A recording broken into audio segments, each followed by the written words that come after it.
One time I saw Arcade Fire in what's his name? The front man had the flu and he could barely perform, and then he was like, "Oh, don't worry about it. I'll just come. We'll turn everything off. I'll come down and we'll jam with you in the audience." Oh. And it was amazing until I realized he has the flu. Yeah, he's got everybody sick. He's Patient spitting zero. on everybody. Yeah. And then, sure enough, I got sick the next week. Epic fail.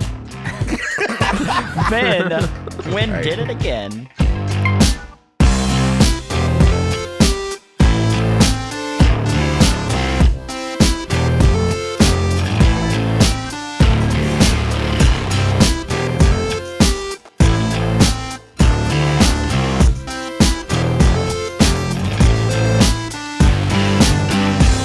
Justin McElroy, and I know the best game of the month. My name is Griffin McElroy, and I know the best game of the month. My name is Chris Plante, and I know the best game of this month.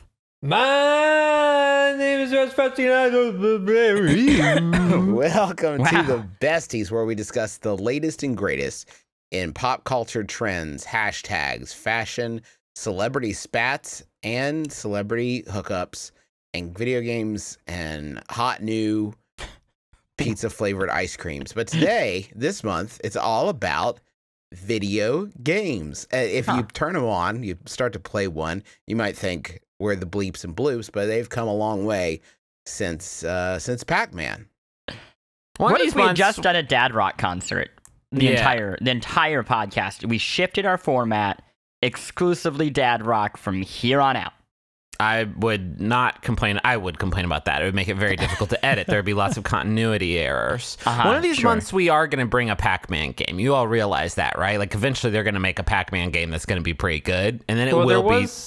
That Switch one. Yeah, came we had out, a shot at this Pac-Man versus. Shit, Yeah, you're right. Missed it. This was the most buck wild month in one of the most buck wild years of video games since I've been alive. Can we just start talking about honorable mentions? Because I think we're going to have a lot of them. They're all hitting. Video games are hitting so hard. They are hitting extremely hard. I wanted to talk about SteamWorld Dig 2 on the Switch, and it's on other stuff too, right? Yeah, it's on PS4 Vita. Actually, you can get. Is it already? Yeah. I thought it was. Oh, okay. Well, I played it on Switch because I just really like playing games on Switch, and I loved SteamWorld Heist. I didn't get as deep into it as I did the original SteamWorld Dig, which was this like new original IP game from Image and Form, I think is the name of the developer, that just like came out of nowhere and was really fucking good. It's just Image all and about Heap, I think. What is it? It's Image and Heap, I believe.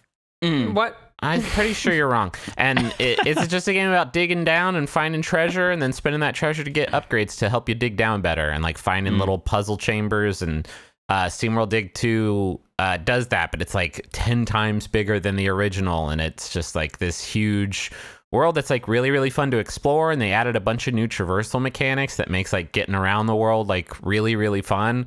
I got really sick last week, like just completely like stomach death, and I just laid in bed for like 2 days and just played through all of it and had a well, not a good time, but the game was good a time. The game was very good. It captures some, even with like a two-dimensional, like in what would feel like a fairly limiting perspective, like it captures some of the best things about games like, well, like Minecraft, I think is probably the best example of like that sense of your bag fills up and you can get pretty deep and you'll have a full bag of gems that you trade in for like a ton of cash, but you don't know how to get back up and you don't know the quickest way and you're risking death and losing some of your stuff. And it makes for like really thrilling moments where you're like, okay, I just have to keep digging. I have to find a way to get these to the surface. And also I'm out of light and I'm so close to death, but I just have to keep pushing because I have to rescue these gems. Another cool thing is like skill challenge. Like there are surprising little moments of really challenging bits that are like perfectly sort of laid out there to make them very tempting. There was one I ran into recently called The Floor is Lava, where you had to navigate this entire area, basically never touching the ground or the walls or the ceiling, and you just are using your hook shot type thing to grapple from place to place, and it's really hard. But you get a cool reward if you beat And it, I bet. And there's a ton. Oh, you didn't. Oh, it's a shame you didn't do it. And there's a ton of really smart progression hooks in there too. Like in addition to the stuff you can buy, you can unlock skills that modify like a lot of different things about your character and how you explore the world. And there are collectibles you can find that unlock more skills. And there's a ton of stuff. I think it's a great game, and like I love that this developer has made this thing that is such a success. Also, it neatly ties the SteamWorld Dig game into SteamWorld Heist at a certain point, which is really fucking cool. Yeah, it's neat. I think it's great. They've created this world that is like, it's all the games released in this world so far have been really solid. Something I'm fairly early on, Griffin, but something I'm struggling with that I'm curious if they remedy. I find killing enemies with the pickaxe doesn't feel very good. Do you get more options for that like later on? Yeah, I mean, you get like pressure bombs that you can shoot out. Once you get the hook shot, once you use the hook shot, you can use that to do combat. It'll kill some enemies, and it'll knock back some enemies, which you can use to just like knock them into pools of lava. Yeah, there's also like a faster melee attack that you can unlock. There's a lot of different stuff. But you're right. Like I didn't really find that I was using the pickaxe for combat very much. For a digging game, like where there's lots of not to say that's a subgenre. But for a game where there is like this huge expanse to dig, it all feels very considered, which is even when you're deep in, you still feel like someone thought about you being there and wanted to make it a fun experience. It is designed for pace. It knows how many cycles of, oh, my inventory's full, I got to go back to the top. You will do before it wants you to get to a fast travel point or to a challenge room or to like a story mission or something. It's a brilliant game. We could go on and on, but September was buck wild, so let's keep pounding. Come a long way since Dig Dug, right? Yeah. Well, no, not really, because this is a very Dig Dug like game. Can you inflate enemies and make their guts pop? No, Jesus, you fucking That's animal. what you do with Dig Dug. What's wrong with you? I've also been playing Danganronpa V3, the newest Danganronpa game, and I'm enjoying that a lot. I've always really liked that series, and this one is really good. It takes some time to get into it, and I think this is the biggest problem with these games. It's a visual novel about 16 high schoolers. Each one represents like the most skilled person in various crafts, and they're called ultimates. So there's the ultimate detective and the ultimate inventor, and they are placed in a high school where the only way to escape is to murder somebody and get away with the murder. So there's always a murder, and then you go around investigating it, and then there's a class trial where everybody has to work together to figure out who the killer was, because if you get it wrong, then everybody dies. It's like a really neat concept for a story and for a game. It just takes like a little. It takes a long time to like. How long does it take to like usually play through one of these games? I mean, a while. They're pretty beefy. I mean, visual novels in general can be pretty expansive experiences. I'm probably I would estimate like 12 hours into the story, and I think I'm on the next to last sort of act of the game. That's not so bad. See, when you say like a long time, I picture Persona where it's like play for 12 to 20 hours. No, it's not nearly that bad. I had this exact problem with Danganronpa 2, which I love the first one, and I really like the Virtue's Last Reward, the sort of like sister series, I would say, to this. But I could not. I bashed my head against the second Danganronpa for like several hours, and it just like was not hooking me. And I'm sure it picked up eventually. It's just like you have to really be in the right headspace for one of these games. Sure. And in a month where there's so much other stuff to play, it's a little tough. There's a lot of lore, and not only that, there's 16 characters, right? And obviously that gets whittled down. But before you can start the game, like you need to know like what this world is about, what the stakes are, what the rules of this world are. You have to know like what the different environments that you're in are, because those are going to be like clues later on. And then you also have to get to know these 16 characters to an extent where you can like know how to suspect them later. What happens if you're wrong at the end? Then everyone dies and it's a game over. Yeah, but like can you just like reload a save? Yeah. You just redo the class trial. There's not permadeath in this visual novel. That would be pretty wild. You'd be like fucking Moby Dick. It's like turn page 51 if you shot the harpoon good. Turn page 53 if you missed. Turn 53. Throw your book away. You lost. You lost Moby Dick. Throw it away. A question: is this like Nier Automata, where you have to like keep playing to see all the endings? Because that feels like a thing that I've heard about a lot of visual novels. Yeah, that's a valid question. Let's keep talking about Nier Automata. Yeah, I got that in. That's definitely part of the Virtuous Last Reward series. It's the best part about VLR, but it's it's Zero Escape. Virtuous Last Reward is the Zero Escape, right? Thank you. It's the second one. Yeah. No. That has never been a facet in Danganronpa so far. May in this one, but I'm pretty sure it won't be. What does the title mean? Danganronpa means, I think, truth bullet. Mm-hmm. Because you shoot evidence. Well, it's very literal. Like you get evidence, which takes the form of bullets, which you actually shoot into statements. There's a lot of new stuff you can do in the class trials in this one, and the most like buckwild one is the basic thing is like somebody will say something, and if you have a piece of evidence that contradicts it, you shoot it into that statement, and it counters their argument. But if you hold the button, it turns that statement into a lie, and so you can perjure yourself to like try and, if the case just reaches a standstill and you know that everybody's on the wrong person but you don't have evidence to support it, you can lie. And so you have to be thinking sort of like on two levels whenever you get like really, really stuck in a class trial of like, okay, well, can I lie to like perjure myself but try and move the case forward or try to incriminate the real culprit? It's really smart. They've done a lot of stuff to the class trials to make them more interesting this time around. Cool.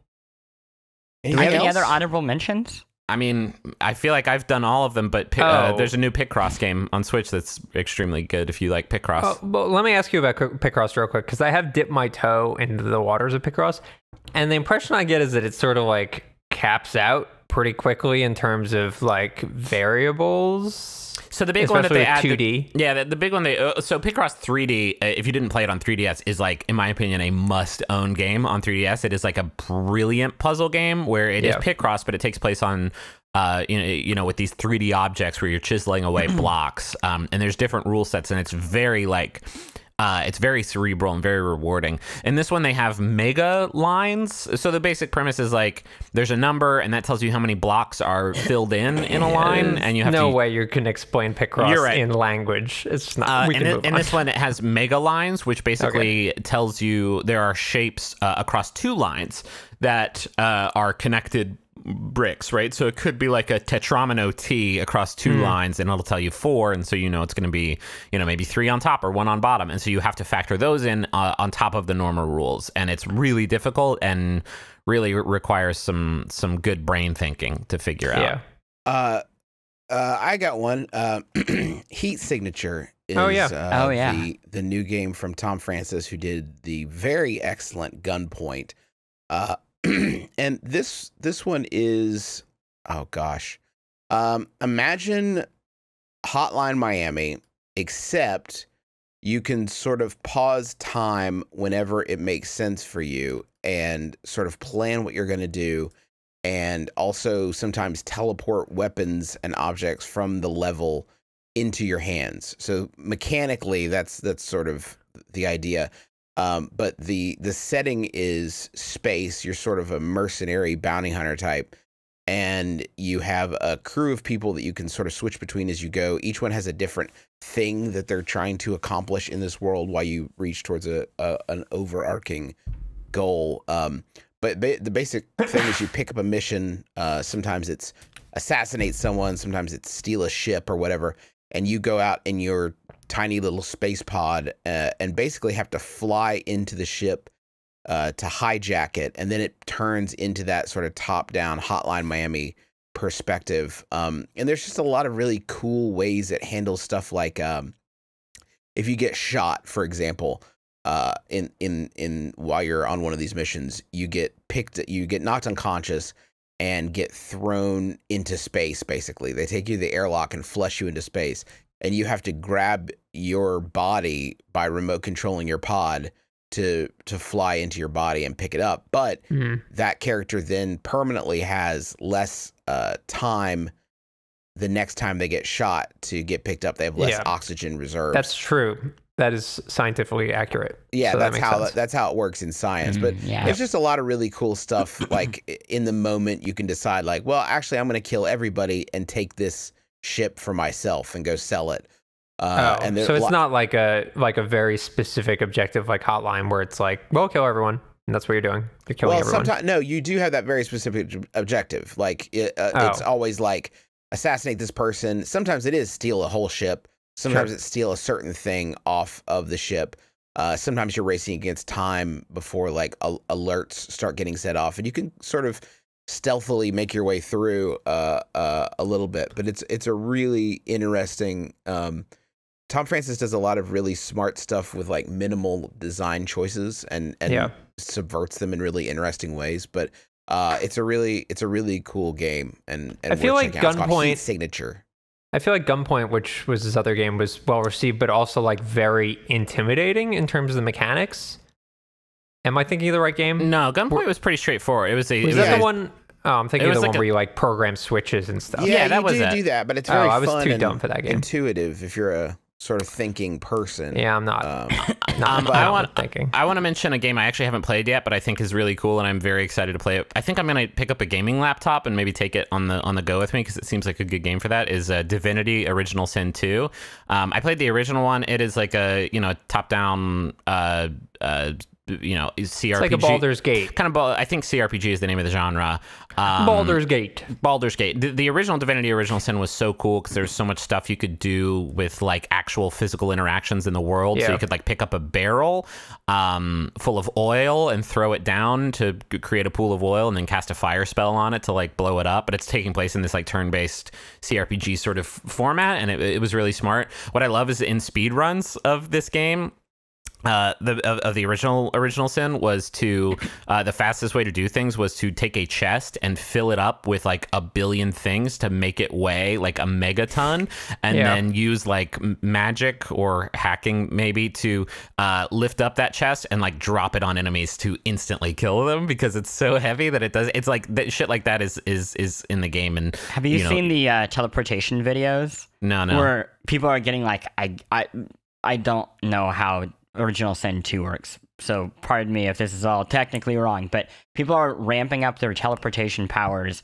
and then instead of fighting bosses, teleporting like the big bosses to the other big bosses in the game, and then just having them kill each other. That's fucking great. That's great. That's crazy. So like that stuff is really cool, and from everything I've heard, like Original Sin 2 is like an RPG masterpiece, so I'm excited to dig into it. What I wanted to mention is that it also has what's called Game Master Mode, where other people can, I think 4 people can hop into the world, create their characters, hop into like this online environment that is run by another player who's playing as the Game Master, and they have a suite of tools to run people through like proper like pen and paper RPG D&D style adventures.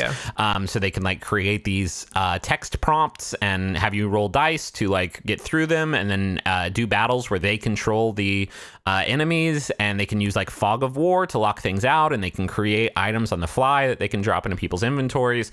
And there are modules that will be released to like help lead you through stuff. One of them is the starting one that comes with the game is actually Lost Mines of Phandelver, which Juice and I have played a couple times now. It's the starting starter's handbook adventure that comes with 5th edition of D&D.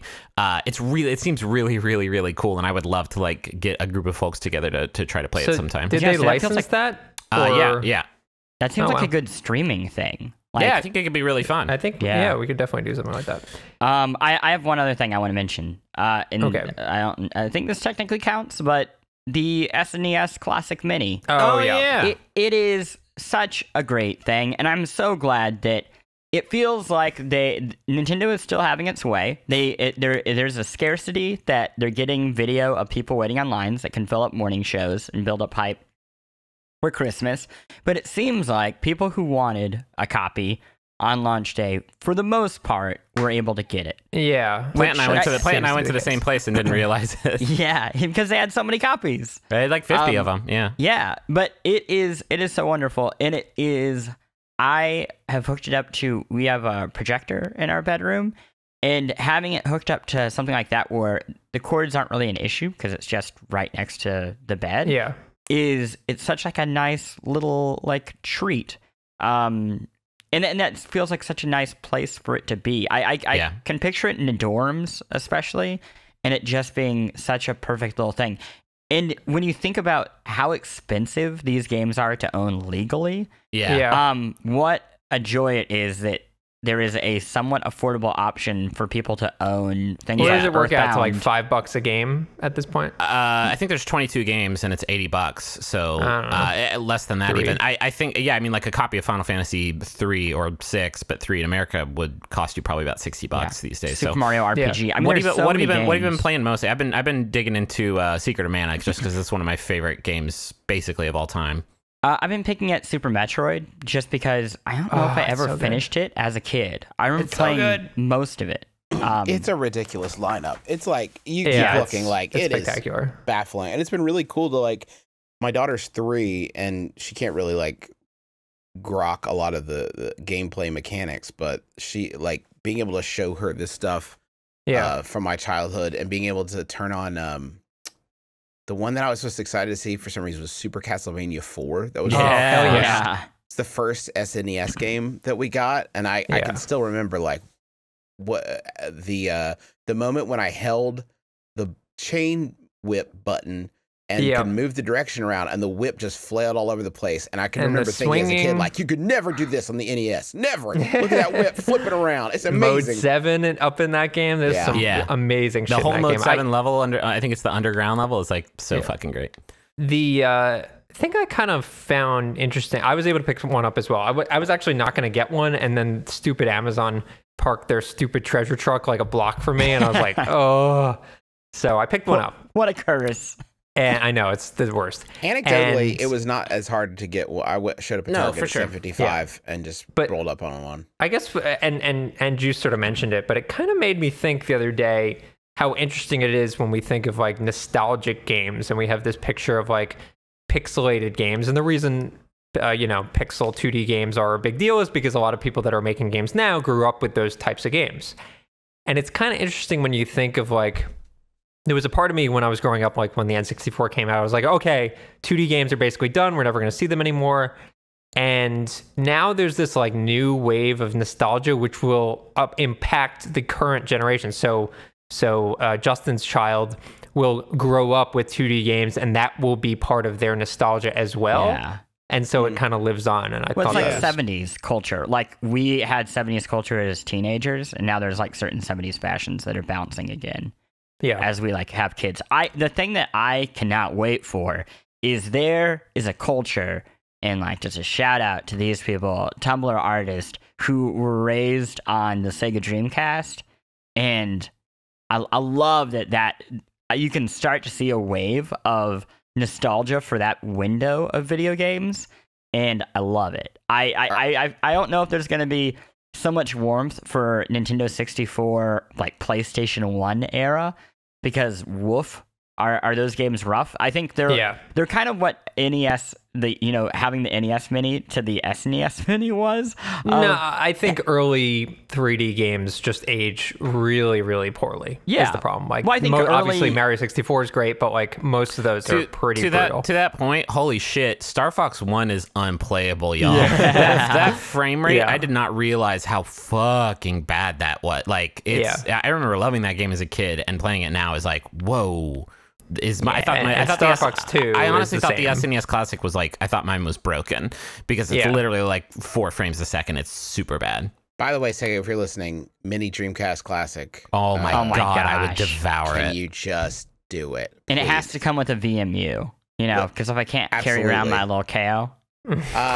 we gotta move Let's into get games. cranking. Justin is doing Destiny, so why don't we save that for last so we can take go more time, first. and let's move through ours a little quicker. So I'm bringing a game called, I'm going to screw this up, Metroid Samus Returns, I think is the name of the game.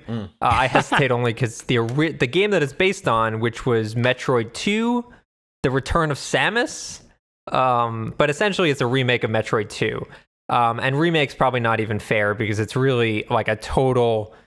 I have no idea why they called it. I have no idea why this is not It's a total conversion. Yeah. When it's like... Every aspect of the game has been completely redone. The map is completely different. The art is fully 3D. It's a 2.5D game, but like it's all 3D graphics.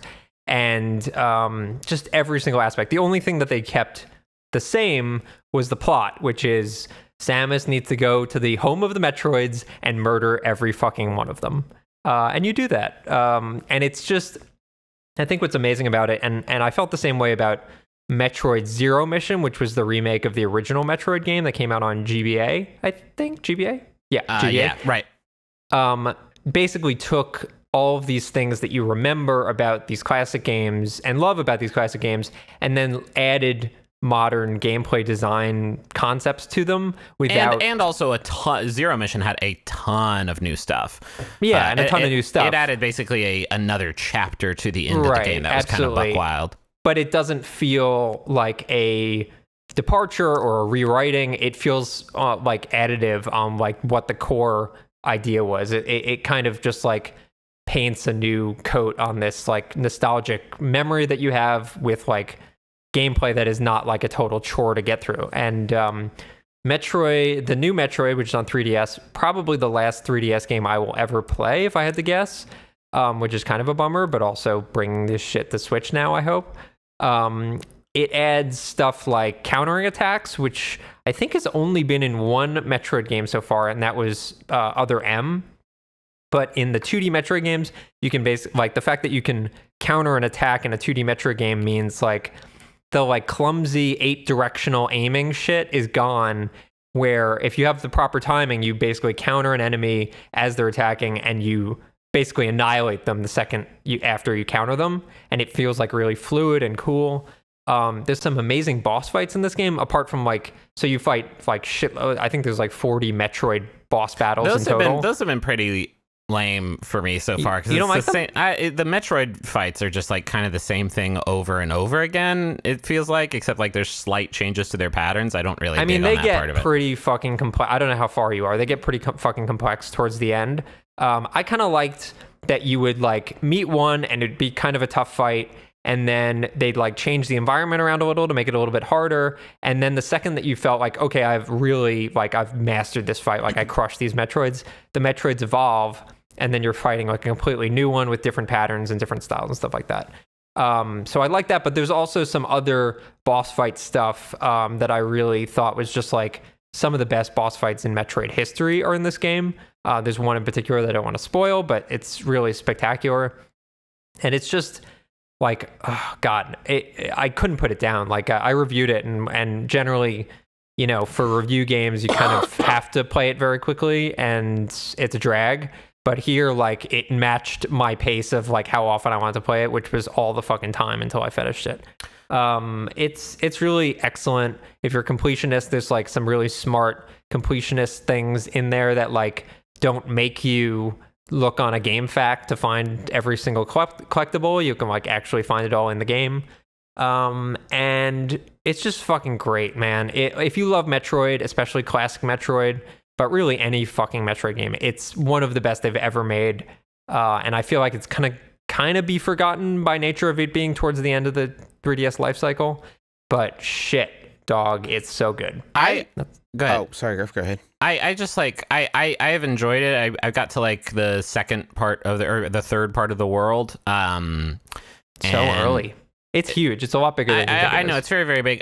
My main complaint, I don't know how to get past this, and it's kind of what made me stop playing it a little bit. Also, the fact that this is a very competitive month. I don't think it feels very good, and I think my biggest complaint there is just like I don't like having to use the analog stick to move around in 3DS games. Because like I don't think it feels great. Like if there's ever an option to use the D-pad, especially in a 2D platformer game like this, like I will always opt for that. And like that alone, also like I don't know, it feels very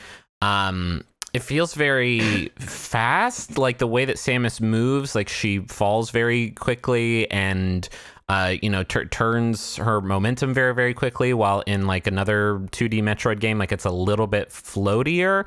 And so that combined with having to use the stick, like it just doesn't feel that great to me to play it. And I get that you have to use the stick because there is 360-degree aiming this time around, which is you know, kind of a cool thing, but Yeah, I kind of just wish I could move around using the D-pad just because that. Yeah, I'm struggling I don't in the same disagree way. with the 3DS thing, yeah. That was exactly what I was gonna hit on. It's just this is not a knock against the game proper. I just hope it like they bring it to Switch or something because I really don't enjoy the feel of the game, and I think it is just centered on the disc. I don't like moving around the environment with the stick. It just feels weird, and I also don't like the having to stop to aim with the trigger there to give me that like complete control. It just doesn't. I don't know, that part just isn't clicking from a control perspective. I think it's just 2D games that bothers me. Like a 3D game, like the Super Mario 3D Land game, the stick is fine, and like a top-down 3D game like Animal Crossing New Leaf, like I don't mind using the stick to run around a 3D space. It's just having to like go around a 2D environment, like pressing down on the circle pad to like duck to get a different angle on your shots. Like I don't know. I just don't think it feels very good. That's fair. It also is. This is not really a complaint about the game, but it is also weirdly infuriating to start a Metroid game and not have the things. To not be able to instantly turn into a morph ball and then not have morph balls. Oh, that's all of them. That's every no, Metroid game. I'm not fucking saying Metroid it's all of game. them, but just saying like it's very irritating to have to back out of a tunnel to shoot the thing when it's like, I know you know how to do bombs. You've learned this so many times. Please tell me you still remember how to do this. She sold all her equipment between games. That was quick. That's nice. That's all fair, but I think it's a great game. There's got to be another 3DS game coming. What about all the... Atlas is re-releasing like a bunch of really great Nintendo DS RPGs, including Radiant Historia, which nobody played and was a fucking masterpiece. Put that shit on Switch, dogs. I can't. Right. I'm sorry. I'm charging enough devices right now. Also, the Mario and Luigi Superstar Saga, like one of the first great, is coming out. They're doing a remaster of that. Shit I would buy on Switch in a heartbeat. Yeah, but I mean, I got the new 3DS XL, which I really, really enjoy, or I guess the new 2DS XL. Which I think is really fantastic. So I'm actually eager to play more stuff on it. I do love that Mario and Luigi early games are great. Yeah. Next, let's go with Cuphead. Yeah. Yeah. Let's talk about Cuphead. Cuphead. Oh man. Released in a whirlwind of controversy comes Cuphead, a very perfectly okay boss battle collection that is a throwback to 1930s cartoons and 1990s running gun shooters for mostly the Sega Genesis, like Treasure Games, Gunstar Heroes comes to mind. Metal Slug. Sure. Kind of ish. Boss battles. Yeah, it's mostly boss battles. I think that they realized that releasing a collection of boss battles in the year 2017 is a little unusual. So there are a handful of platforming stages throughout the game that I don't quite know why they're there, because it doesn't feel like that's where their hearts were.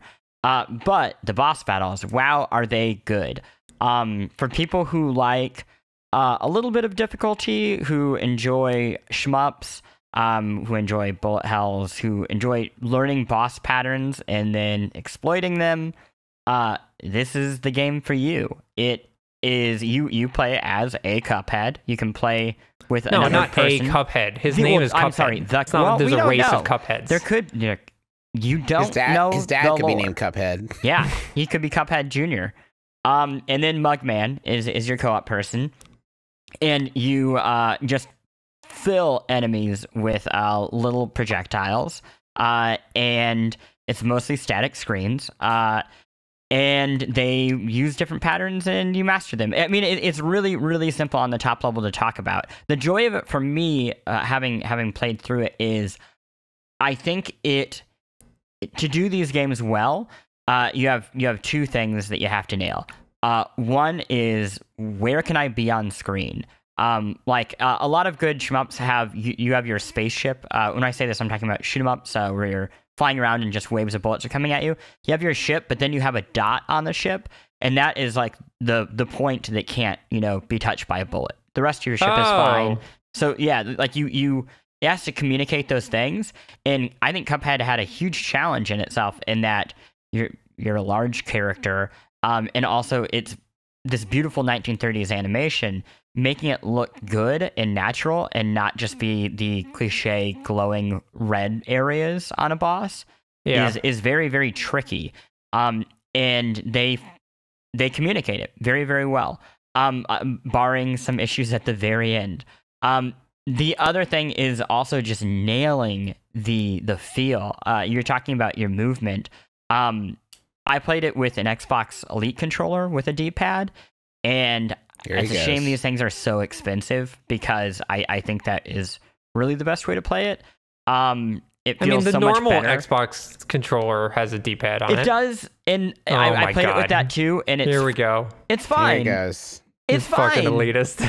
Oh! I mean, come literally on. in this case, we right? can't do a Type 5 on I can't use my hockey puck on my DS on Samus, and then be like, oh no. We can't have No, that. I'm with you. We can't spend $150 for a controller. No, I Come agree. on. I'm not saying people should do it. I'm just saying it's a shame that the basic Xbox controller doesn't have a good D-pad.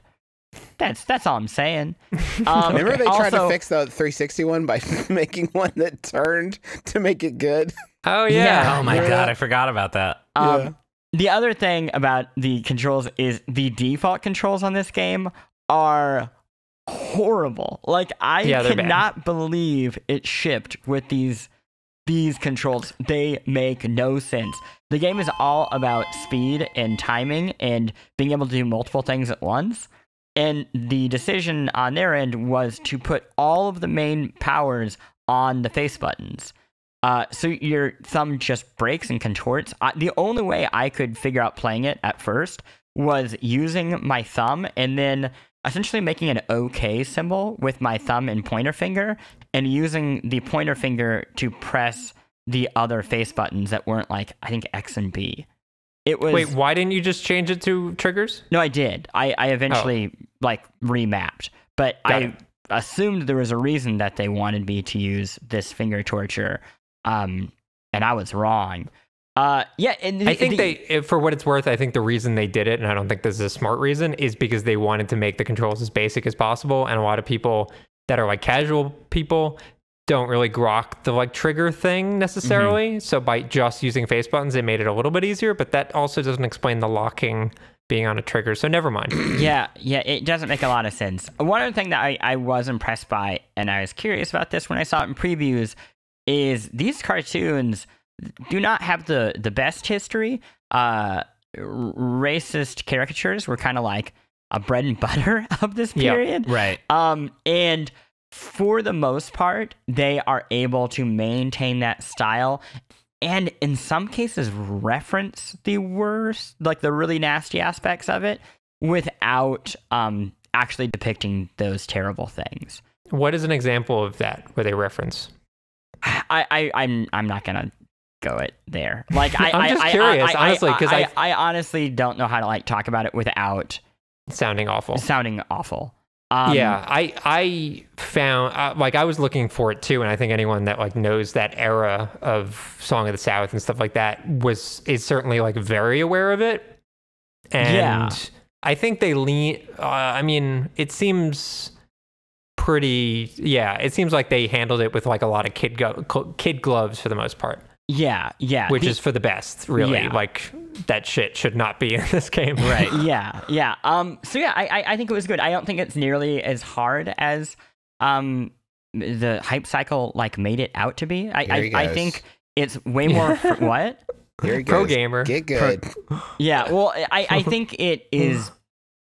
On top of just being able to tell like what's hurting you and what you can hurt, it really, really cues you into what an attack is going to be. Like if you think about the Punch-Out thing where, this character is twisting left and right 2 times, that means he's about to deliver this attack. Right. It forecasts its attacks very, very, very, very, very, very clearly. So if you are patient and learn how to do that, for the most part, I feel like once you know how to beat a boss, it's only a few more rounds until you do it. It doesn't have that issue, again, except for the final bosses, where I know how to beat this, but the game is so punishing that even though I know the path to victory, I can't achieve it. And that's the thing that I don't enjoy about kind of classic running gunners is it becomes more of a thing of just arbitrary skill. the end in luck where you don't have like a limited number of lives to have to worry about. You can the second you are frustrated, you can retry and it reloads the battle in, I don't know, a second, a half a second. So it's so much, it's all of the things that are good about that period of video games with so much of the fat cut away. Weirdly, though, speaking of loading, I played on the Xbox One, and it has been slow. A grip since I played something on the Xbox One. I mainly play on the PS4 Pro, and I think I've been a little bit spoiled because the loading into the world and out of the world, like loading up missions and stuff, feels pretty onerous. Do you have that same thing when you restart? Like when you retry inside of a mission? No, okay. that loads right away. But like going back into the world or starting a new level, like it takes a little bit. Yeah. Can we play this together, Plante? Because it's got co-op, and that's how I want to play it because it looks really fun. But I haven't. Yeah, I want to try it. Co-op looks like it could destroy friendships because the difference is you share a pool of life, and when you revive to bring somebody back. You have to parry them, but really that's just kind of tempting you to get put yourself out of in your danger. safe spot. Yeah. So I'm very curious about it. Yeah, I've seen. So I played a little bit of co-op in the office, and I played. And they do two interesting things. One, you're right, like the parrying system, which I think is really awesome. The like reviving another player before their ghost flies off the screen is like really cool. Yeah. It also increases the health of all of the enemies in the game. Bosses and little guys and everyone. So I actually think it is a lot harder to play in co-op, but it's super fun. Like the like strategy and finally making it to the end. Like there is a celebratory element to this game that should absolutely be like applauded, and I think they did a really good job of making it like a great couch co-op game. Yeah. I do want to say, just can't say enough about the aesthetics too. A lot of times with games that have a specific look, you get a little bit inured to it after a while. It kind of fades in the background, but man, it's just so considered and deliberate and like unlike anything I think in video games that like it was really delightful. It's one of the few games like I got my daughter into the room, like you have to see this and then you have to watch Daddy curse. and it's holistic with them in that it nails when you're in a boss fight, it looks like Steamboat Willie essentially. But when you're in that overworld, it has that look of almost like a Disneyland map. Combined with the first world you are in, the music is just a riff on Disneyland Times Square. It is really Main Street. Thank you, Main Street. That would be a very different park. But yeah, every little detail is so good at that. I really wish the final boss battles were good because it is weird that this game that is all about just fantastic boss battles ends with woof. The penultimate boss is you have to fight between 3 and 9 bosses and then do this impossible parrying exercise and basically store up lives because there's not really a great way to do it. And then the final boss, I swear, has a bug in it that deals automatic damage if you don't essentially perform a dodge the way that the game wants you to. So it was a huge bummer, and I hope they patch the ending heavily. I hope they take the criticism, because it's such a drag for it to be so fair. Yeah, and then I'm get surprised. To what should be exciting, and just I really just had to brute force it. Yeah, I'm surprised that you had trouble with it, specifically given your controller and how great that is. Yeah, that's what I hit the just win mode on my controller because I do want to say one more thing before we close it out. Not the friendliest of colorblind friendly games in the world, and if you are colorblind, just specifically the issue is they use 2 colors a lot: purple and pink. And pink you can parry, and purple you can't. And the problem here is that they both have red in them, and it is really, really difficult to tell them apart at sometimes. Certain art, it's doable, I can tell, but certain art is like a real struggle, and for a game that's all about like very quick movement. good fucking luck. Yeah. So just keep that in mind. I want to talk about mine real quick because we don't have a ton of time, and I want to get to Destiny. But my game this month is Golf Story for the Nintendo Switch. This is a golf RPG from Sidebar Games, sort of in the style of the really good Camelot Mario sports RPGs, specifically Mario Tennis and Mario Golf. For Game Boy Color and Game Boy Advance, which are, in my mind, sort of the pinnacle of this.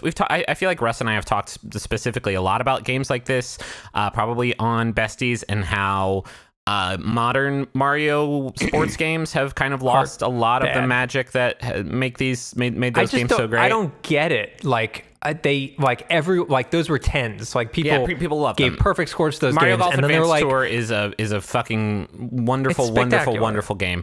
And I'm glad to say that Golf Story maintains a lot of what makes those games really great. It is a golf RPG where you play sort of this fledgling golfer who is trying to make their way in this circuit, and they are in this world that is entirely made up basically of 8 golf courses with different themes. And what's really neat about the game is that it just drops you into a course and then gives you free reign to go around exploring that course. And in exploring it, you can find lots of sort of hidden objectives and bonuses that you can just sort of go around and find. You can level up and get money that you can use to purchase a few new goods. And by leveling up, you can increase certain stats. It does an interesting thing with leveling where if you boost your power, which basically increases how far you can hit the ball, especially from drives, it decreases your more technical stats. So you have to be. That was a thing in Mario Golf as well, though. That was a mechanic. I guess so. I don't really remember, but so it makes sense, right? If you boost your drive, so you can drive it, 250 yards. Then your control is going to be a little bit off, and your spin is going to be a little bit off. And so you constantly you can't just like rush that. You have to be constantly sort of maintaining your other stats. The side quests in this game, I think this part's probably going to be a little bit divisive. In that in like following the story, you are going to do a ton of side quests, and I would liken these to objectives in like Tony Hawk's Pro Skater 4, where you're just going around the world and you're not necessarily going around doing missions where you're doing stunt combos. You're doing weird shit. Like, for instance, in Golf Story, maybe that entails getting a lawnmower and mowing the grass, or hunting down moles that have taken over the course and hitting balls into their sort of field. What's really neat is that you don't have to like load up one of these missions to start golfing. You don't have to start a course to start golfing. There is a button that you press and you just drop your ball on the ground, and now you can shoot. And so like anytime you are anywhere, you can golf. So maybe you see like an island off in the distance and you think that there's something on that island. You can just drop your ball, hit it over there, and then see what's up. Maybe there's a switch that you have to like hit. There's also a neat skill that you can unlock where you drop the ball, or you throw the ball up in the air and then you can hit it right away as it's falling, which feels really, really sick every time. In general, like it feels really good. It is one of those 3-hit golf games where you hit you aim your shot, and then you hit it once to start the meter, then you hit it twice to choose your power, and then you hit it a third time to choose like how well you control the ball. And so that is the basic loop of the game. You will go around following this story, which entails you to like do different favors for people on the course, or explore parts of the course to find things, and then you will usually end sort of your run on each of these 8 courses by actually playing that course maybe against other people, or in just sort of an open game to see how good a score you can get. And the writing is surprisingly pretty funny, and it's kind of like what is it? You likened it to Undertale. I guess that's a weird comparison for me, because like there's lots of funny games out there. It's also sort of in line with like the Mario RPGs tonally. a little bit, Mario and RPGs it's very like irreverent and humorous. But yeah, like this is my jam. Like I really liked, my favorite part of the Mario Golf games was going around the world and finding different stuff and like finding little secrets and finding ways to get better. I wish there was, my 2 big complaints is I wish there was more gear that you could like spend money on. Like whenever you find a new pro shop, there's usually only a couple things that you can buy, and usually one of them is like kind of situational, helping you solve a puzzle in the world that you're in. For instance, the first pro shop you unlock, you can buy a disc, and then all of a sudden you can use that to play disc golf, which is like a whole nother thing that is pretty fun also. And then you can buy like a club or two. I wish there was like a store with a ton of stuff so you could be like saving up your money to buy things. Usually it's just like, do you have enough money to buy the 1 or 2 things that is available at this store? But the other thing is that there are, what's the word I'm looking for? Like slopes and like different like angles whenever you are putting or hitting shots, and there's a little UI indicator telling you like which way the ground is sloping and how like severe a slope it is. I wish that was more represented in how it is in games like Everybody's Golf or Hot Shots Golf or the Mario Golf games, where it shows you like on the ground, like, okay, this is going a little bit, downhill towards you, so you got to be hitting a little bit harder. Using that one UI thing makes putting kind of tough, and it makes like measuring your putt pretty difficult. I've botched a lot of putts just because like that one indicator isn't really enough of a visual language to tell you like to help you aim your putts correctly. And so that's kind of frustrating. But otherwise, I think it feels like a really great golf game, and the golf is really fun. There's not like a ton of actual proper like playing through a course that you will do, which is I find myself at times like just wishing like, okay, I wish that the story now required me to play a course, because I would like to golf. But on the inverse of that, I loved Everybody's Golf on PS4, but that game is just all golf for the most part, and I stopped playing it because that gets tiresome. So I wish the balance was like a little bit better, but I just really enjoy exploring these worlds and doing all the different little side quests that they have through them. I think it's also a perfect game for Switch or mobile. I would still be playing Everybody's Golf if it was on Vita for sure. So yeah, I think it's a really great little game. Yeah, I agree with everything you said. I thought the writing was great. Tonally, it's a lot of fun. I like doing the side stuff. I did find myself, and this is kind of a weird thing, but I found myself kind of wishing that they bit more of what like Mario Golf did on GBA. Like you talked about the putting, which I 100% agree with, but like a lot of stuff, like the way they handle shot previews is a little weird. The way they handle putting spin on your ball is weird. There's like no, like the whole like backspin mechanic is like, it just feels like odd. So like it does feel like they kind of made this with more of a focus on the RPG aspects than they did the like really minutia of like golf, which I think makes golf games really good. I'll give you like a really simple example of in Mario Golf on GBA, and I think on Game Boy Color as well, when you are putting and you get really close to the cup, it actually does like this cool zoom in on the cup to show you like how close you are to like getting it in. And like that's something that I kind of missed here. Yeah, there's just like a lot of like if you're looking, as Griffin said, if you're looking for like a real golf game, Hot Shots is excellent and is really like that. And I kind of wish they were like married a little bit closer, and this was a stronger golf game, but I really enjoy going through it. The other one minor complaint I have is that the side quests really are not side quests insofar as you need to do them to progress the story. There's like some of them are. Some of them are like you have to go, help the groundskeeper in order to like fix up the course in order to play the tournament. But there was an instance where like I needed a shovel, and for the life of me could like not find where I could like figure out where I could get a shovel. I got caught up on that also. Yeah, and you're like totally stuck, and I've done everything else on the map, and I'm running around like a blind person. But there are a couple instances where I think they struggle with clarity in terms of what they want you to do, but for the most part, it's fine and a lot of fun. As somebody who doesn't know anything about golf, I found myself this is gonna be embarrassing and stupid. I found myself really frustrated by the fact that I would set up my marker for where I wanted the shot to go, and then I would get the shot perfect, and then it would go way past where I wanted it to go. Yeah, the ball travels pretty far, and you got to like count it. Eventually you learn to counter for that and like hit it. A lot of times shorter. It's defaulted me to a golf rod that is inappropriate for the thing that they want me to do, which forces me to kind of change that on the fly, which is probably not weird for somebody who like knows about golf games, but for me I found it a little tricky. I coming again right off everybody's golf, like I kind of had a better understanding of that stuff. Like I to Justin's point, like if you hit the ball, it is going to go way past where you think it's going to go because the ball is going to roll. And so the way you counter that is by maybe choosing a different a different golf rod. And like I always put backspin on pretty much every shot that I do, just so the ball doesn't go forever and ever and ever. So yeah, there is some institutional knowledge that is very, very helpful in that regard. Let's get to the big show. Let's just do it. It's a big show. So a very good game released this month is called Destiny. It's the second one actually. So Destiny Returns, is it?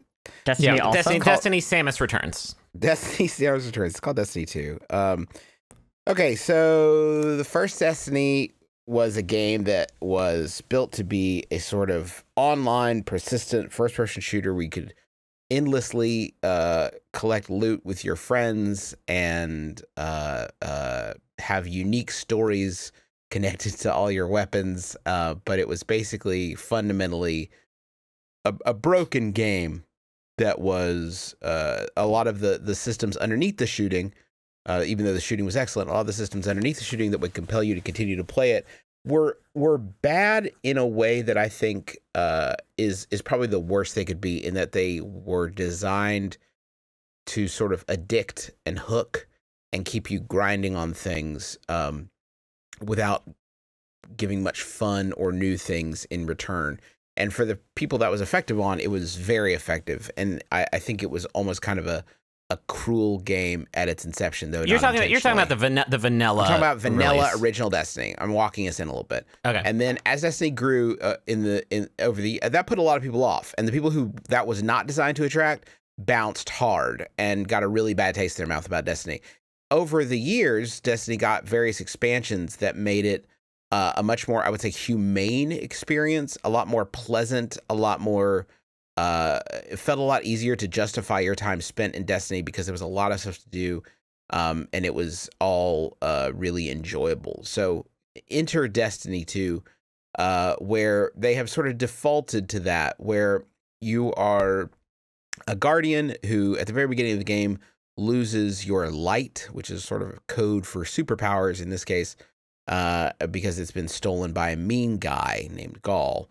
And your objective in the story is to take down Gaul, get your light back, get light back for all the Guardians, and rescue the Traveler, which is a weird He's a big ball. alien ball. I'm going to try to do like components really fast. Story-wise, it is a huge improvement over Destiny, which was a barely sort of tattered together collection of scraps of fragments of story. This is a much more coherent story. It's much more, especially towards the end, it ramps up in ways that are evocative of some of the best moments in Halo, where it takes what you know and puts it into a very grand sort of operatic setting that feels very cool to do.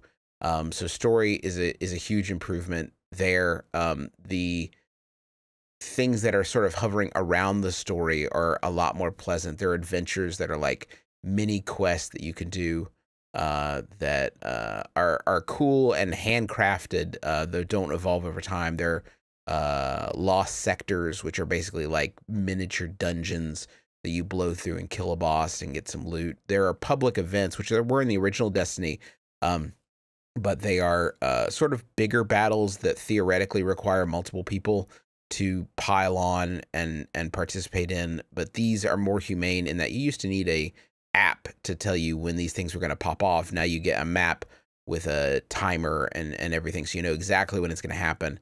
And they're also a lot more rewarding than they used to be, and a lot more fun. Like that is the activity that I have spent most of my Destiny 2 time doing, just because there's no gate on it and it's like instantaneous and it's usually like pretty rewarding. I fucking adore what they've done with public events. So Destiny is I would say the key differentiator. If I were to boil it down to one thing, it is a much more rewarding game than Destiny 1 ever was. And that works in a lot of contexts. It's rewarding in the sense that the things that you do inherently in the game, I think, are more fun than they were in Destiny, and they're much more pleasant. So it's rewarding in that sense. It's rewarding in the sense that you get your loot much more quickly. It feels like the drop rates on the sort of most sought after items, the exotic items, are a lot faster. There's a ton of also legendary, which is one step below that. There's a ton of those items to collect, but you get them at a really steady clip. There are also sort of built-in grinds that have been chipped away. You used to have to level up your weapons by using them repeatedly and collect these really crappy little resources on the planets to level them up. That is gone. That part of the grind is gone. So in almost every sense, it's more rewarding. I think that is the thing that might hamper it for some people, in that after playing it a ton, and I do mean like a lot. I don't know exactly how much time, but a lot in the past few weeks. I feel pretty much like I've done everything I want to do. And that is not necessarily a complaint for me, who has other things they want to play. And I would say it is by the design of Destiny. But I do hear a lot of people who want to just keep playing Destiny, that they don't feel a lot of reason to keep grinding away. And the important thing to note here is I think that is largely the result of artificial progression being carved away from the game. Things like having to gather resources and upgrade your weapons and things like that. And random rolls on weapons and armor, which was the thing in Destiny 1, where a gun would drop and it'd be like, oh, these perks suck, so this gun isn't good, so I'm gonna keep trying to get the good one. In Destiny 2, all the guns are static. They have the same perks across the board. And so you get one and you've got it. There's no need to like keep going back to try to get a better version of the one you've got. Yeah, but it feels like there's a ton of stuff to do. It's really like, if you're looking at it from the perspective of I'm paying $60 for a game, I think it gives like a ridiculous amount of value. If you're looking at it as this is the new game that I want to be playing all the time until there's new content for Destiny, I think that you might be a little bit frustrated by the fact that you will get to a point where you're like, well, I feel like my time here is done. I think that that's healthy personally. But I know that that's not everybody's cup of tea. One quick thing before we move on, I want to do like 2 minutes on the raid. So if you're unfamiliar, the sort of big final piece of end game content that you do in Destiny games are raids. And these are 6 people, large, long, I don't want to say even quests. They're basically huge dungeons that you have to take on with 6 people. They require a ton of collaboration. They require a lot of very high power. This is the thing that you're getting your power higher for, so you can do well in these raids. The new raid, Leviathan, for this game, the first one released for it, I think it is interesting in that it is much more mechanical than other raids have been. Pretty much every encounter in the raid requires really understanding the mechanics of the fight. There aren't a lot of times where just shooting your way out is an option. You mechanically have to understand what's happening. And I think that that's good in some regards. One, it makes them, I think, more interesting to do. It requires more collaboration.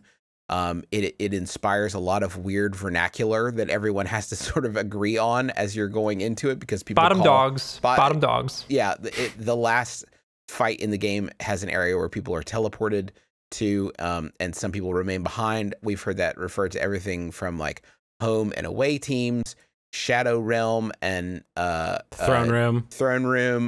They on the Giant Bomb stream they call it Spooky Slide. So like there's a lot of different nomenclature that has to be arrived on, and I think that that's really neat, the way that inspires, it really forces collaboration. You used to be able to carry people through the raids. If a few people knew what they were doing, the rest of the people could kind of hang back and watch and learn. And I think that that's interesting that that's not really the case anymore. Flip side of that, there was a stated goal with this game that it would be something where like you would not, if you were a more casual player, you'd be able to see everything that Destiny has to offer. And I do think that by making them so mechanical, the unintended side effect is I think it would be very daunting to try to approach this as someone who did not understand the mechanics, because I think that because they are so mechanical, because that's explaining and understanding those mechanics can slow things down so much. I've already felt a big resistance from people wanting to teach new people how to do the things in the raid. It's not just the mechanics. It is the fact that there is, in all of the encounters, zero margin for error. No joke. The raid is 4 encounters. There's 3 sort of challenge rooms that are every week. They arrive in a random order, and then the final boss. And in all of them, if one person doesn't kill their dog at the right time, or if one person screws up the rotation in the baths, or if one person shoots the wrong target, or fucks up something in the gauntlet, or one person like doesn't call out their symbol in the callus fight, in every single fight, one person can lose the run for everybody, and there is, again, no margin for error. I mean, I think that if we're going to be literal, I don't fully agree. I've been on runs There's in every encounter. very little margin for very error. Little, yes. Which makes it daunting, because if you're a new player, you don't want to feel like, oh, thanks for taking me through this, everybody. I'm really excited to try the raid. And the very first time, everybody kills their dog and you don't, and they lose a really good run because of you, and it's because of you. Yeah. That is going to make people say, like, okay, well, I'm not going to do that. We should mention guided. Go ahead. Oh, so that's also exacerbated by the fact that the raid has revive tokens. So in each encounter, every player has 1 token that they can use to revive somebody. So if one player is maybe new, not sure what they're doing, and they're dying a lot, that becomes that becomes very obvious and very detrimental very quickly. Also, just one more note on that before we move on to guided games. The raid is rated at supposedly 260 to 280 is like the range of it, which is like your power level. If you start the raid at 260, you'll be fine. By the end of it, if you're in that range of 260 to 280, by the end of the raid, you'll be getting destroyed. You really do need, especially if you're the only person who's a lower level, I think you could probably get by. But if most of your team is in that range, you are just not going to have the juice to get it done. And I think that's kind of a misleading thing that could be fixed fairly easily. I want to hit on that too really quick before we get to guided games, because I really, really like this game. But the artificial capping and artificial strengthening by way of your power ranking is infuriating.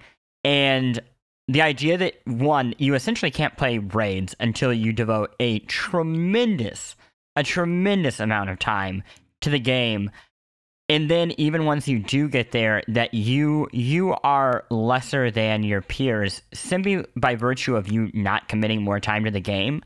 I find it like kind of disgusting, and I find that it feels to me, and this is very, very much my cynical mind, that it is so much of Activision's success right now in the success of MMOs is measured on metrics. How many hours can we keep somebody involved? Because at a certain point, they're more likely to spend money. And by locking away the thing that everybody talks about, it forces people into the metrics that they want as a company. And I think that's like upsetting, because on one hand, people are like, wow, we got all this free content. And it's like, no, you didn't. It is you played the amount that they need to meet a certain metric that they're going to sell ads against, that they think that they can get you to spend money against, and they are putting content back not because the player isn't ready for it, but because it feels like a business decision. And I think that is just infuriating. I would disagree with that. Let me address. Yeah. Okay, yeah. Well, okay. Let me address. I don't think.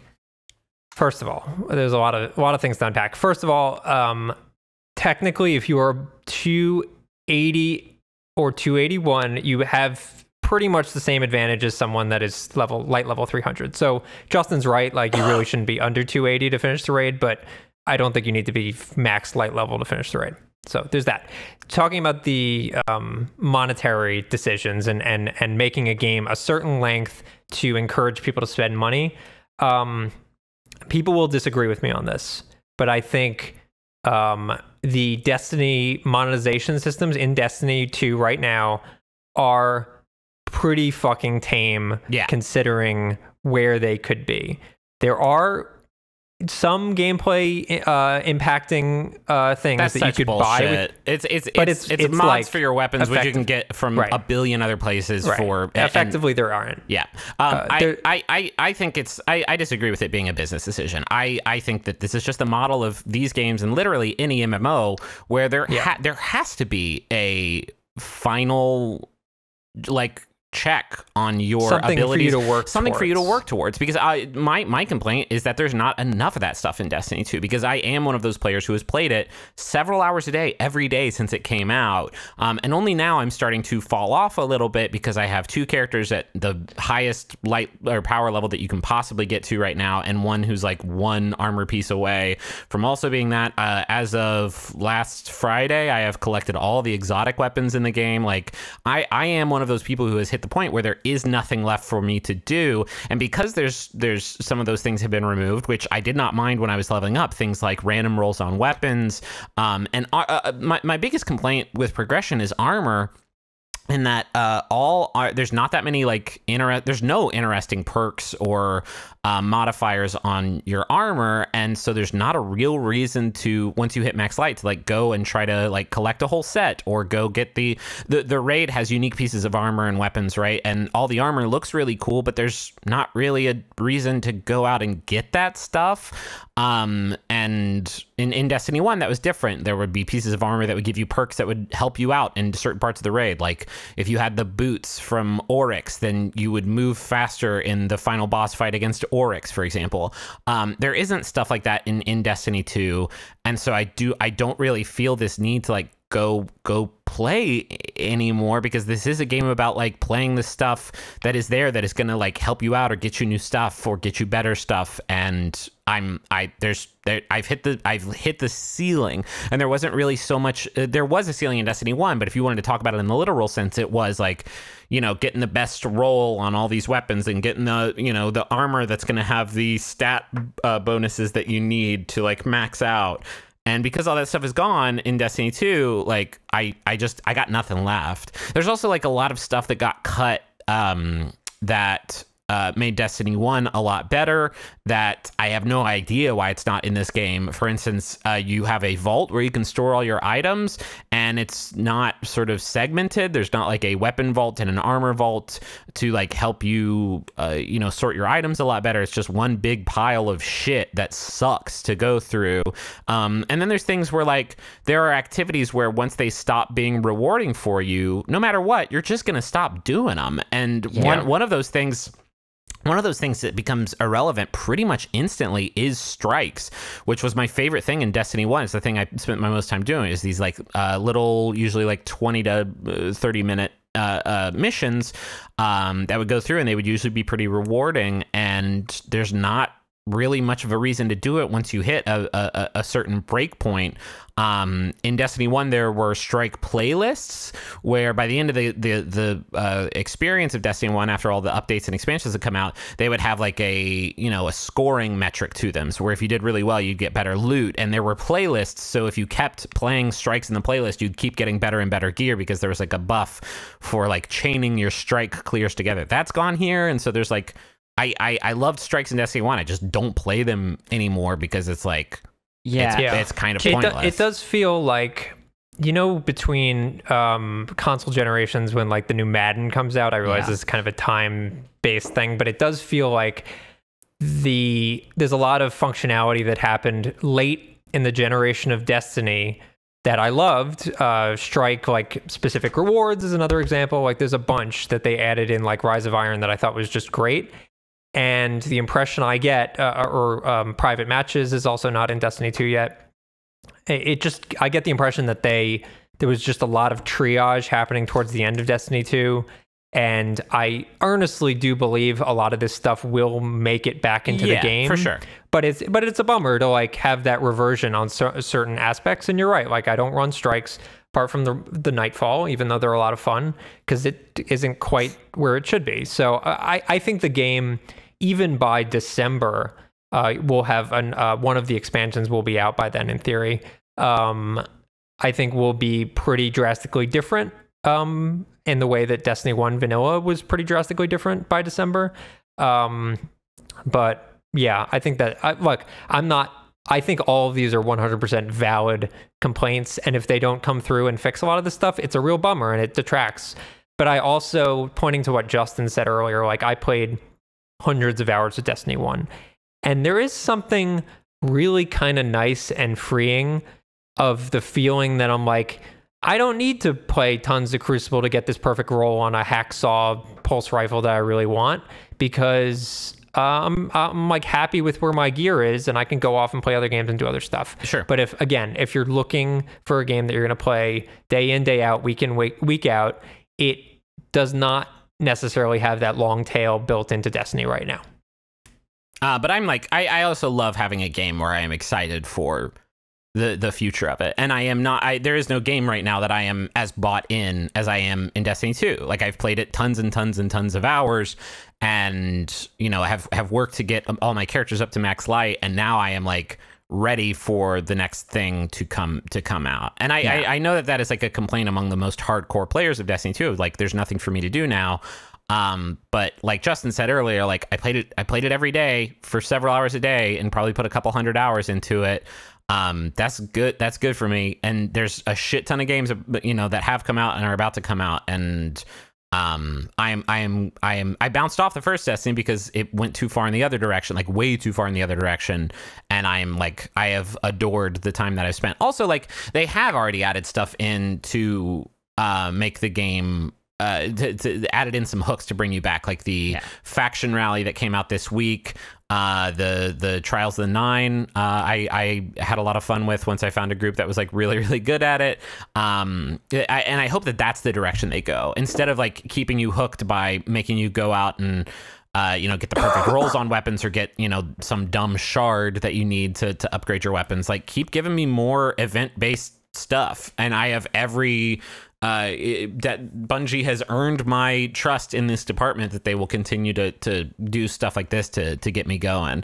But stuff like the Black Spindle, which there's nothing like that in Destiny 2 right now, but there was a quest in the first Destiny that you just had to like find. It was like a secret exotic weapon that required like this incredibly difficult thing you had to do to get it. And like once they start rolling stuff like that out into the game, like there's no shortage of ways that they can just keep adding on to this like foundation that it is impossible to argue is a weaker foundation than Destiny 1 was. I want to circle back real quick to something that Plante said. Like I hear you had some pretty strong language about the I guess morality of design, some of the design. Is that enough to sort of put you off? 100%. I find a lot of the culture around it not ideal. Like the thing that I would recommend to people is like everybody here who's talking keeps mentioning that you're playing like hours of this game a day, which makes us, I think, especially as like adults with like responsibilities, fortunate, I guess. I think that like a lot of people cease to have that opportunity at a certain point. And what I find frustrating about the culture around Destiny is what you'll find across the internet is, here's how to max your character. Don't spend any of these items until you get to this point in the game. And what we haven't talked about at all is the game. Like the first 25 hours, there's a game there that is like a pretty good game. It's a fucking great game that you're encouraged largely in the community to completely gas through. Nobody wants to actually play it with you. There aren't really good incentives for playing it with you.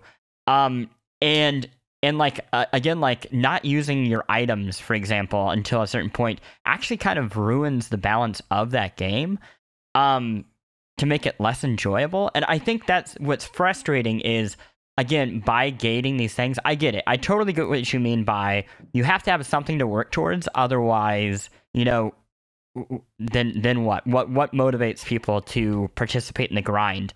But then kind of my like flip side of that is, you know, I'm still playing Spelunky all the time because it's a good game. And sometimes I feel like with this game, what we're talking about is I really just want a mindless grind that I can do that hits just enough of a balance I can like talk with my friends on a daily basis while I play video games. Which if that's the thing, that's great. But if that's the thing, then I wish this game made it so that I could play with my friends. Like, I have played a lot of Destiny.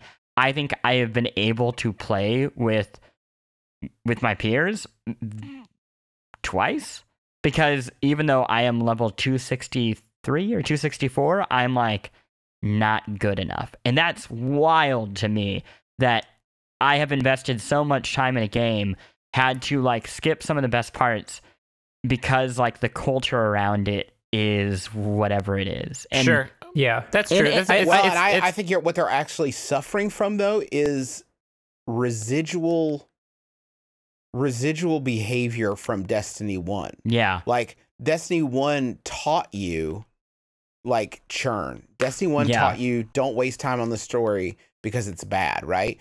And like find ways to min-max your progression time because that's literally all there is to do. I mean, it's just that, right? It didn't account for like some of these things are fun.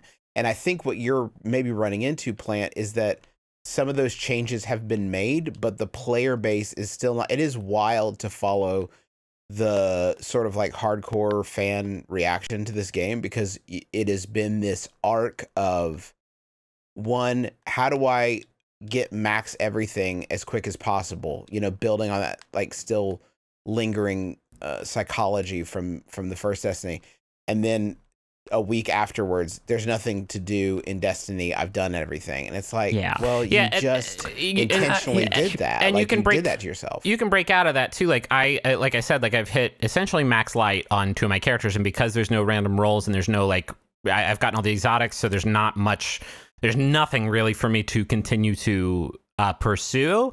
When I hop on at night, which again is a lot more of a infrequent occurrence, just because I there's not a whole lot of stuff for me to do. I've been having a lot of fun just like hopping into a fire team with my friends who are, you know, playing through public events trying to get stuff, or you know, running other stuff with those folks. I guess my complaint is because like strikes are now irrelevant, and there's not a lot of mid-level activities that Plant and I could do together. There's only really the raid at this point for Plant, which like Nightfalls too, right? And then PvP. Nightfalls, yeah. Well, I'm not a huge PvP player, but I wish there was more stuff where now that I'm max light, I could do to like help out my friends, because right now it's just like grinding public events, trying to get exotics. There's like weird breakpoints. There's weird, in the typical MMO parlances, hell levels, where it's just like, well, if you can't get from 265 to 280, like that takes a while, and there's not a lot of great options for you to do that.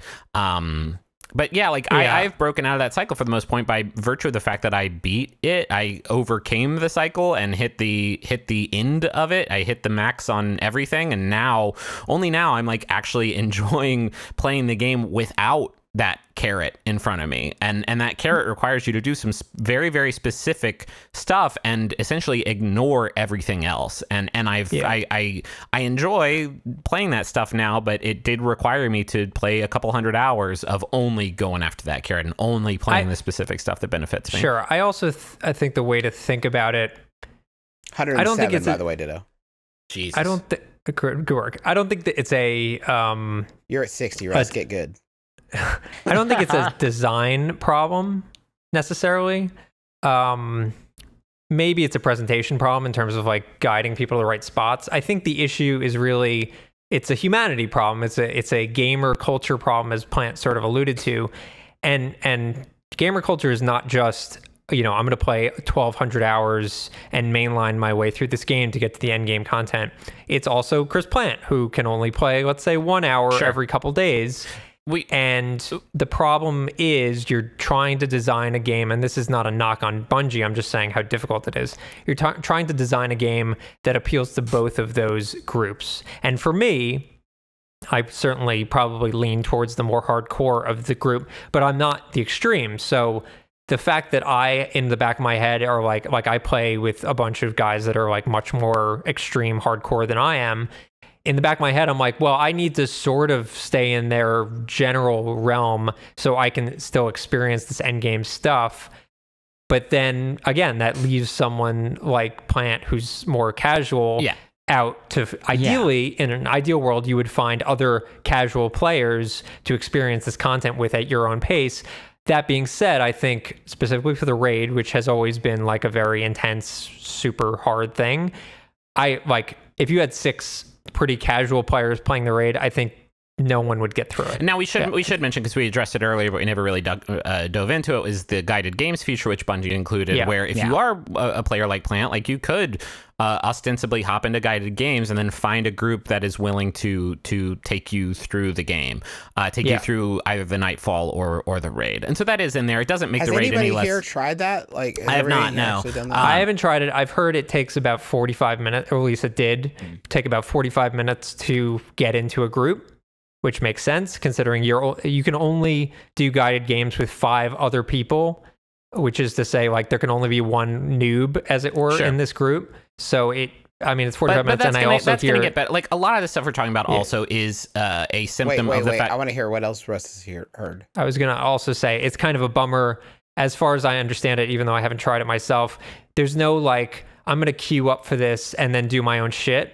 You basically just sit and stare at a menu. That's a bummer. Yeah. A lot of this is symptomatic of the fact that this game is new and everybody is, really excited to keep playing and get the highest stuff. That first week was wild because the raid came out week 2, and so there was this really high tension race of like, okay, well, don't turn in your milestones, don't start this quest, don't turn in these things until you hit this cap, or else you're not going to be able to get to 280 in week 2 and be ready for the raid. Like that race is still, even though a lot of this stuff is out now, it's still in effect. And I think it's going to get better as sort of the experience goes on and there's more stuff to do, and there's not this like pressure to like max out right now. Beyond stupid. Yeah. I think it's beyond stupid that they released the raid a week after release.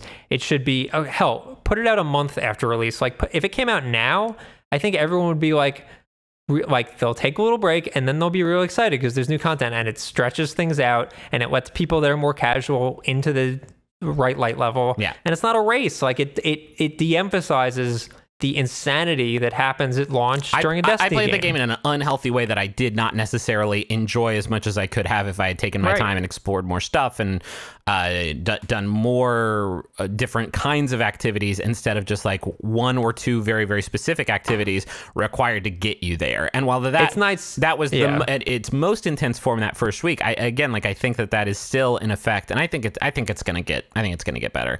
It is nice. It's just a bummer. It's just a bummer because the raid's the best shit in the game. Like raiding in D1 and the raid in Destiny 2, it's still, even though there are some problems with Destiny 2's raid, we didn't talk about like some of the bugs that make specifically that final boss fight like really fucking frustrating.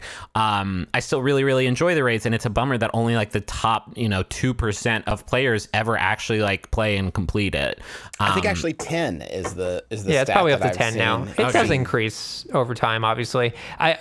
It's just funny that like everyone in the world that plays Destiny gets to experience the stress and unhappiness that comes from having to review a game in 2 days. That's like I reviewed Destiny with Submit, and the fact that I was like grinding to get to the raid because I had to, because of the review, but so was everyone else because they felt like they needed to play the raid at launch. Yeah. So it's just kind of funny, a little sneak peek into what it's like to race through a game, even when you don't necessarily want to. Let's wrap up because I gotta head out here in a few minutes. But for my money, like, even though it has problems, like Destiny 2 is like still some of my favorite time playing games this year. So I think it's definitely the winner this month. I think Destiny 2 for sure. Last month the game that won was my game, Lone Echo. But I thought that game was really, really cool and had a lot of really interesting stuff going on. And if you have an Oculus, you should go get it. I think Destiny 2 is my jam. Yeah, for sure. Yeah. And this is the end of the quarter, right? October, November, December is the final quarter. Yeah. So this is. Oh wait, no. So Lone Echo. Did Lone Echo win the last? Yeah, it won the last one. This is for September. We're talking September right now. So this is the last game of third quarter. July, August, September is the right. third. Got it. Okay. Yeah. So do we need to pick a winner of the quarter in this stupid exercise? We have Destiny's the winner of the quarter because it beat the reigning champ. So currently we have, if memory serves, we have The Legend of Zelda, PlayerUnknown's Battlegrounds, and Destiny 2. What a fucking year, y'all!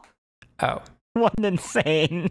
yeah, pretty brutal. Yeah, what's and- October looking like, everybody? Oh yeah, Yeah, and there's then not really Mario. anything coming out in October, so we're fine. Yeah, new Mario, the Shadow of War, Assassin's Creed.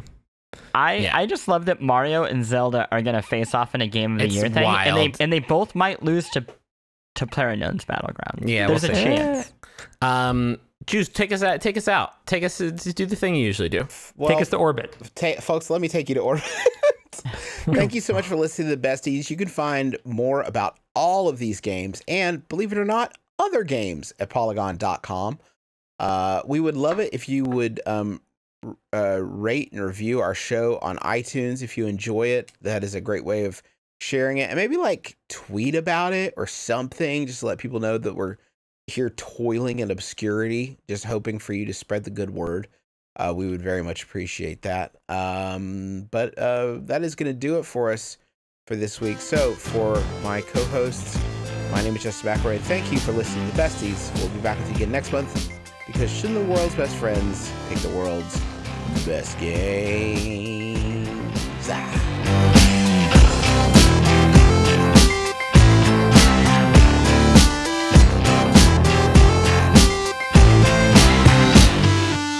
Besties!